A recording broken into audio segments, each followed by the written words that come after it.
मैं पिछले 3 सालों से सीतामढ़ी में अपने पति सूरज के साथ सरकारी क्वार्टर में रहती थी। मेरे पति रेलवे में थे। मेरी शादी को 12 साल हो चुके थे, लेकिन कोई बच्चा नहीं हुआ था। शादी के 9 साल तक मैं बेगूसराय में अपने ससुराल में ही रहती थी। बेगूसराय में मेरे ससुराल वाले मेरे पति सूरज पर दूसरी शादी का दबाव बनाने लगे, लेकिन सूरज ने अपने घर वालों की बात न मानी और 3 साल पहले मुझे लेकर बेगूसराय से सीतामढ़ी आ गए। सीतामढ़ी रहते हुए मुझे 3 साल हो चुके थे। इस बीच सूरज ने काफी इलाज करवाया, लेकिन कोई फायदा नहीं हुआ। तब हम दोनों पति पत्नी ने निसंतान रहने को ही मुकद्दर मान लिया। सूरज का मुजफ्फरपुर ट्रांसफर होने वाला था, इसीलिए सीतामढ़ी का सरकारी क्वार्टर छोड़कर हमें मुजफ्फरपुर शिफ्ट होना था। मैंने सारी तैयारियां कर ली थी। अगली सुबह ही हमें मुजफ्फरपुर के लिए निकलना था। पूरे दिन घर का सामान पैक करने के चक्कर में मैं इतनी थक गई थी कि मैंने सूरज को कह दिया कि वो रात का खाना लेते हुए आए। खाना खाकर हम दोनों पति पत्नी गहरी नींद सो गए और रात के अंधेरे में मेरे घर की चौखट पर कोई बच्चा छोड़ गया। सूरज ने सबसे पहले उस बच्चे की रोने की आवाज सुनी तो उसने मुझे जगाया और जब मैंने अपना दरवाजा खोला तो सामने गहरे काले रंग में लिपटे हुए एक नवजात बच्चे को देखकर मैं चौंक उठी। जमीन पर पड़े उस बच्चे को मैंने अपनी गोद में उठाया और उसे घर के अंदर ले आई। मेरी गोद में आते ही वो बच्चा ऐसे शांत हो गया जैसे मैं ही उसकी माँ हूँ। इसी बीच मेरे पति सूरज नजदीक की केमिस्ट शॉप से नवजात बच्चे के लिए दूध लेकर आए और मैंने बच्चे को दूध पिलाया और बच्चे के शरीर से लिपटे हुए काले कपड़े को अलग कर मैंने बच्चे को साफ पानी से नहलाया और फिर उसे साफ कंबल में लपेट कर बेड पर सुला दिया। सुबह हो चुकी थी। थोड़ी देर बाद ही घर के बाहर से टेम्पू वाले का हॉर्न सुनाई दिया। सूरज ने सामान शिफ्ट करने के लिए टेम्पू वाले को 2 दिन पहले ही बुक कर लिया था, लेकिन नवजात बच्चे को लेकर मैं और सूरज समझ नहीं पा रहे थे कि क्या करें। क्या बच्चे की सूचना पुलिस को देना उचित रहेगा? सूरज के इस सवाल पर मैंने उससे कहा, यह बच्चा अब मेरा है। अच्छी बात यह है कि हमारे अलावा इस बच्चे के बारे में केवल वही जानता है जो इस बच्चे को हमारे आंगन में छोड़ गया है। जिसका भी यह बच्चा है वो अच्छी तरह जानता था कि हमें बच्चे की जरूरत थी और यह बच्चा उसके लिए मुसीबत था। अब यह बच्चा बिल्कुल सही जगह पहुंच चुका है, इसीलिए किसी को भी इस बारे में खबर करने की कोई जरूरत नहीं है। उसी दिन बच्चे को साथ लेकर हम लोग मुजफ्फरपुर आ गए और कुछ दिनों बाद ही सूरज ने अपने घर वालों को सरप्राइज देते हुए बताया कि सुनीता प्रेग्नेंट थी और उसने सुंदर से बेटे को जन्म दिया है। यह खबर सुनकर मेरे ससुराल वाले तो इतना खुश हुए कि उन्होंने पूरे गांव को भोज दे दिया। सूरज के घर वालों के लिए यह खुशी इसीलिए बड़ी थी क्योंकि सूरज के घर में बड़ी मन्नतों के बाद बेटा हुआ था। बेगूसराय में सूरज के 2 बड़े भाई थे। सबसे बड़े वाले भैया नीरज सिंह के 3 बेटियां थी और मझले भैया के 2 बेटियां थी। सूरज और मेरी शादी को 12 साल हो चुके थे और मैं अब तक माँ नहीं बन पाई थी। सूरज के घर वालों ने उम्मीद ही छोड़ दी थी, लेकिन मेरे लड़का होने की खबर से सूरज के परिवार वाले खुशी के मारे पागल हो चुके थे और जल्द ही मुजफ्फरपुर में मेरे नए घर में रिश्तेदारों का जमावड़ा लगना शुरू हो गया। 3 साल पहले ही मेरे छोटे भाई की शादी हुई थी और 1 साल पहले ही वो पैसा कमाने दुबई चला गया। मेरे घर में मेरे माँ बाप और मेरी भाभी के अलावा कोई नहीं था, इसीलिए मेरे मायके से कोई नहीं आया। मेरे बेटे को देखकर सब यही कहते कि मेरा बेटा अपनी माँ पर गया है। वही नाक वही नक्श। मेरे छोटे से बेटे का नाम उसके दादा विष्णु प्रताप के नाम पर प्रताप रखा गया। मैं बहुत खुश थी क्योंकि शादी के 12 साल हो चुके थे और मेरी जिंदगी निरस्ता से भर चुकी थी। ससुराल वाले तो कभी खबर तक नहीं लेते थे और मेरे मायके वाले भी मुझे भूल चुके थे, लेकिन अब मैं एक बेटे की माँ बनने की वजह से अपने सास ससुर की नजर में सबसे चहेती बहू बन चुकी थी। मेरे सास सुबह उठकर जब तक मेरे मेरे चेहरे को ना देखती तब तक उनके दिन की शुरुआत नहीं होती थी। अगले महीने मेरी नंद पुष्पा की शादी थी, इसीलिए मेरे सास ससुर को बेगूसराय जाना पड़ा। मुजफ्फरपुर शिफ्ट हुए मुझे 1 महीना हो चुके थे। इस बीच मेरा बेटा काफी हेल्दी और सुंदर हो चुका था। सूरज के ड्यूटी पर चले जाने के बाद मैं तो दिन भर अपने बेटे प्रताप में ही बिजी रहती। सूरज भी छुट्टी के दिन अपने बेटे के साथ खेलने में ही बिताते। मेरी नंद पुष्पा के शादी का दिन नजदीक आया तो सूरज ने छुट्टी की अर्जी लगा दी और उसे 15 दिनों की छुट्टी मिल गई। 27 नवंबर की शादी थी और शादी में अभी 20 दिन बाकी थे। मुजफ्फरपुर से बेगूसराय की दूरी कोई ज्यादा नहीं थी और 3 साल से हम लोग बेगूसराय गए भी तो नहीं थे, इसीलिए बेगूसराय जाने के लिए सूरज बहुत खुश थे। उनके साथ मैं भी खुश थी, क्योंकि अब मेरा ससुराल मेरे लिए पहले जैसा नहीं था जहां मेरी कोई औकात नहीं थी। मैंने अपने सास ससुर को उनका वारिस दे दिया था, इसीलिए अब ससुराल में मेरी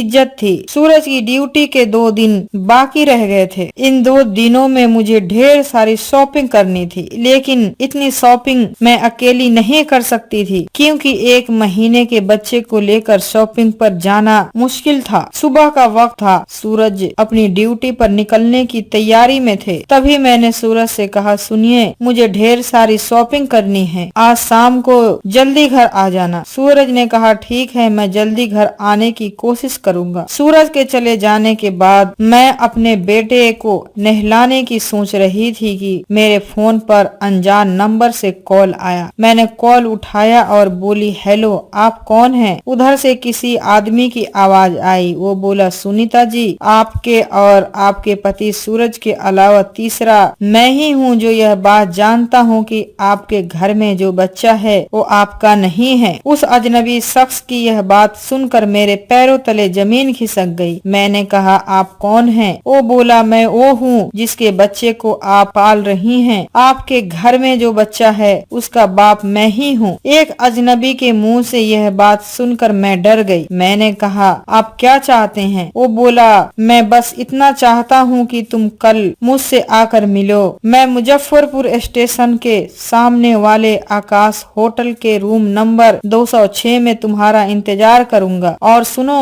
अपने पति को बताओगी तो याद रखना कि बहुत पछताओगी। इतना कहकर उस अजनबी ने फोन काट दिया और उसका फोन कटने के बाद मैं काफी देर तक पत्थर की किसी मूर्ति की तरह अपनी जगह पर खड़ी रही। जिस बच्चे की वजह से मेरी जिंदगी बदल गई थी, उस बच्चे का असली बाप मुझसे अकेले मिलना चाहता था। यह बात मेरी समझ के बाहर थी। मैं किसी भी कीमत पर प्रताप को खोना नहीं चाहती थी। यह बच्चा बेशक मेरा नहीं था, लेकिन अब यह बच्चा मेरी जिंदगी बन चुका था। मैं उससे जुदा होने का कभी सोच भी नहीं सकती थी। अपने बच्चे प्रताप को खो देने के डर को लेकर मैं इतना घबरा गई थी कि मैंने अगले दिन उस अजनबी से मिलने का मन बना लिया। शाम को सूरज जल्दी घर आ गए और बोले, तुम्हें शॉपिंग करनी थी ना, इसीलिए जल्दी घर आ गया। मैंने कहा, आज नहीं, छोटे से बच्चे को लेकर मार्केट जाना ठीक नहीं है, उसकी तबीयत खराब हो जाएगी। कल संडे है, आप बच्चे के साथ घर पर रहना, मैं शॉपिंग पर चली जाऊंगी। अगले दिन मैं शॉपिंग के बहाने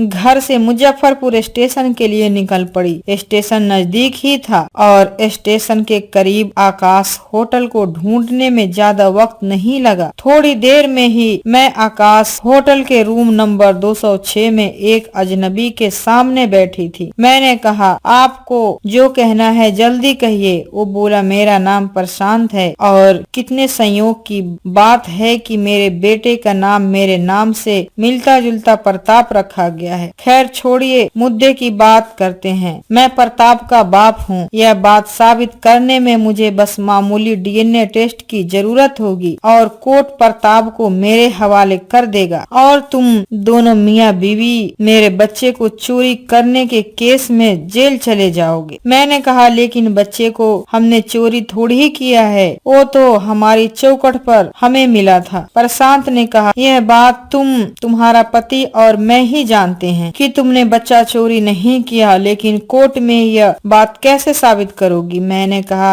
आखिर तुम चाहते क्या हो? प्रशांत ने गहरी सांस ली और बोला, मैं चाहता हूँ कि तुम बेगूसराय मत जाओ और सूरज को वहाँ अकेले जाने दो। सूरज को 15 दिनों की छुट्टी मिली है। इस बीच सूरज बेगूसराय रहेगा और यहाँ तुम मेरी बाहों में रहोगी। प्रशांत की इस बात पर मेरा मन हुआ कि एक जोरदार थप्पड़ उसके मुंह पर जड़ दूं, लेकिन मैंने अपने गुस्से को काबू में रखा। मैंने कहा, प्रताप तुम्हारा बेटा है, लेकिन इसे तुमने पैदा तो नहीं किया होगा, किसी औरत ने ही पैदा किया होगा। आखिर वो लड़की कौन है जिसे तुमने प्रेग्नेंट किया और बच्चा हो जाने के बाद उसे मेरी दहलीज पर छोड़ दिया। प्रशांत ने कहा, इस बात का कोई मतलब नहीं कि बच्चे की माँ कौन है, मतलब की बात यह है कि तुम्हें बच्चे की जरूरत है और यदि तुम मेरी बात मान लो तो मैं हमेशा के लिए इस बच्चे को भूल जाऊंगा। मैंने कहा, तुम मेरे साथ ऐसा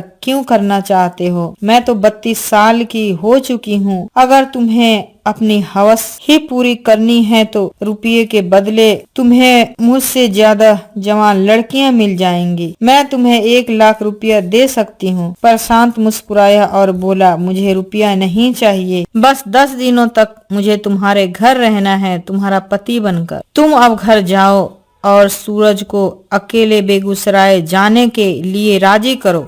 प्रशांत की बात का मैंने कोई जवाब नहीं दिया और मैं वहां से उठकर मुजफ्फरपुर मार्केट के लिए निकल गई और बेगूसराय जाने के लिए जरूरी शॉपिंग कर घर लौट आई। मेरे घर में ना रहते मेरा बेटा प्रताप अपने पिता को परेशान कर चुका था और मुझे घर में ना पाकर रोना शुरू कर चुका था। लेकिन जैसे ही मैंने उसे गोद में उठाया वह मेरे कलेजे से चिपक गया। मैं प्रशांत की बातों से काफी बेचैन थी। कई बार लगा कि सूरज को सब बता दूं, लेकिन मैं ऐसा नहीं कर पाई। पूरे दिन सोचने के बाद रात तक मैं इस नतीजे पर पहुंची कि अपने बेटे प्रताप के लिए मैं कुछ भी करूंगी। प्रशांत का मकसद केवल ब्लैकमेलिंग करना होता तो मैं सूरज से बात कर उसे मुंह मांगी रकम दे सकती थी, लेकिन प्रशांत को रकम नहीं चाहिए। रात को मैंने सूरज से कहा, पुष्पा की शादी में मेरा गांव जाना जरूरी है क्या? सूरज ने कहा, 3 साल से हम दोनों घर नहीं गए। पहले तो मैं खुद घर जाना नहीं पसंद करता था, लेकिन अब हालात बदल चुके हैं, इसीलिए जाना जरूरी है। बस केवल 15 दिनों की तो बात है। मैंने कहा, शादी में आप चले जाइए, बच्चा अभी छोटा है। मुझे डर है कि अचानक हवा पानी बदलने से वो बीमार हो जाएगा, इसीलिए कह रही हूँ कि बेगूसराय आप चले जाइए। सूरज मुझे काफी देर तक मनाने की कोशिश करते रहे, लेकिन जब बात प्रताप की आई तो वो मान गए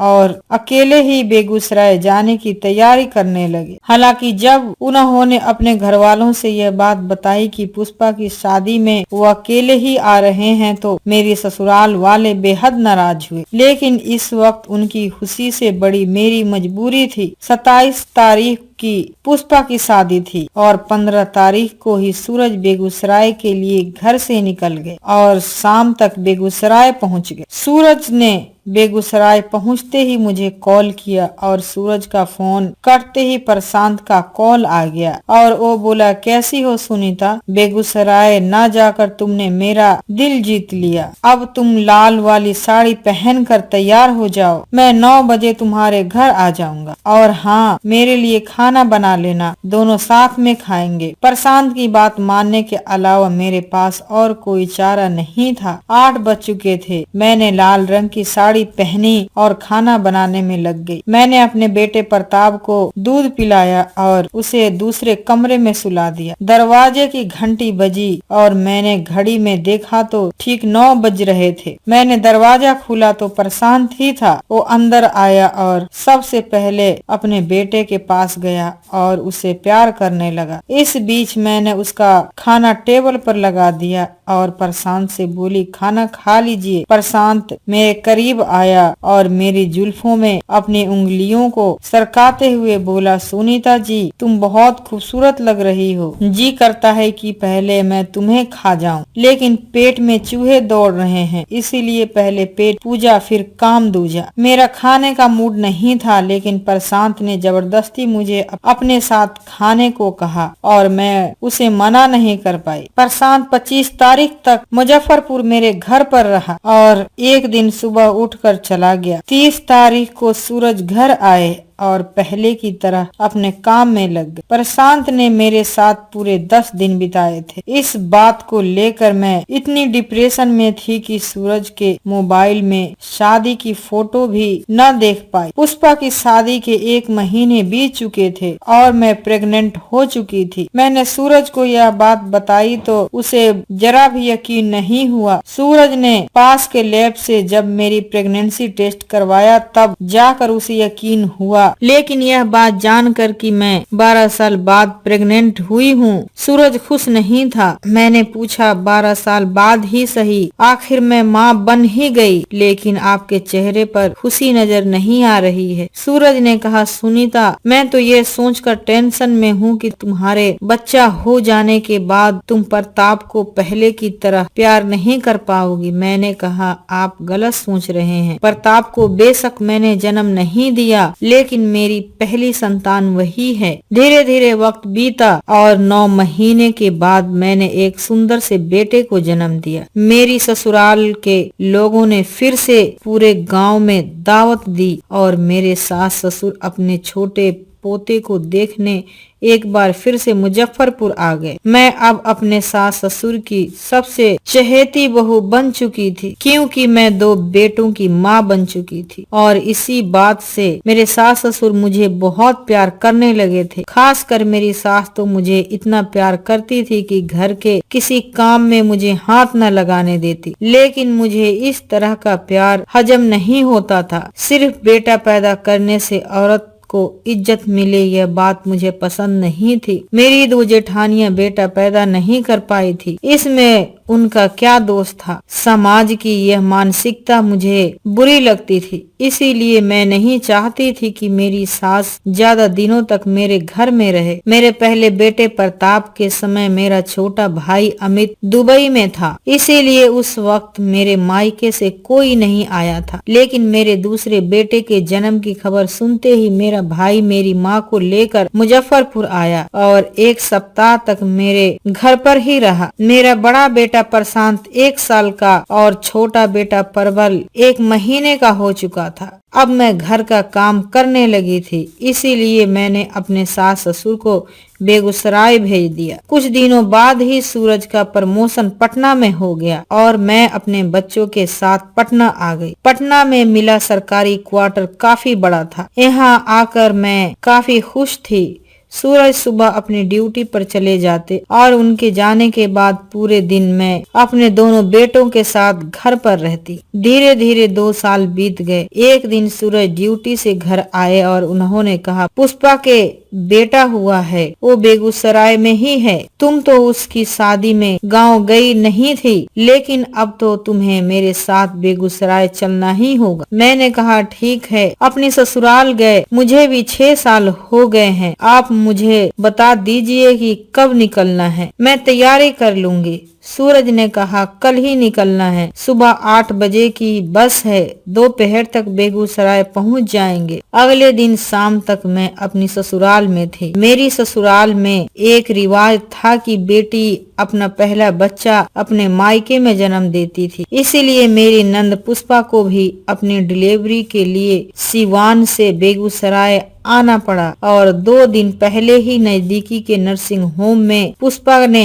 बेटे को जन्म दिया। घर में खुशी का माहौल था। मैं पुष्पा की शादी में नहीं पहुंच पाई थी, इसीलिए वो मुझसे नाराज थी और उसकी नाराजगी दूर करने की खातिर मैं पुष्पा के लिए पटना से काफी कुछ खरीद लाई थी। पुष्पा से मिलने हॉस्पिटल गई तो देखा कि नर्सिंग होम का वेटिंग हॉल पुष्पा के मायके और ससुराल वालों से भरा हुआ था। मेरे पति सूरज ने पुष्पा के ससुराल वालों से मेरा परिचय कराया। इस बीच मुझे वहाँ प्रशांत नजर आ गया, जिसे देखकर मैं बुरी तरह चौंक गई। तभी सूरज ने प्रशांत की ओर इशारा करते हुए मुझसे कहा, यह प्रशांत है, पुष्पा का पति। तुम तो शादी में आई नहीं थी, इसलिए प्रशांत से नहीं मिल पाई थी। मैं कुछ कह पाती कि सूरज प्रशांत के करीब गया और उसे मेरे सामने ले आया और बोला, प्रशांत यही है मेरी बीवी सुनीता, शादी में नहीं आ पाई थी तो अब मिल लो तुम दोनों। मैं प्रशांत से नजरें नहीं मिला पा रही थी। पास खड़े सूरज को तो अंदाजा भी नहीं था कि मेरे पुष्पा की शादी में नहीं पहुंच पाने का कारण यही आदमी था जो इस वक्त मेरे और सूरज के दरमियान खड़ा था। सूरज के सामने प्रशांत ने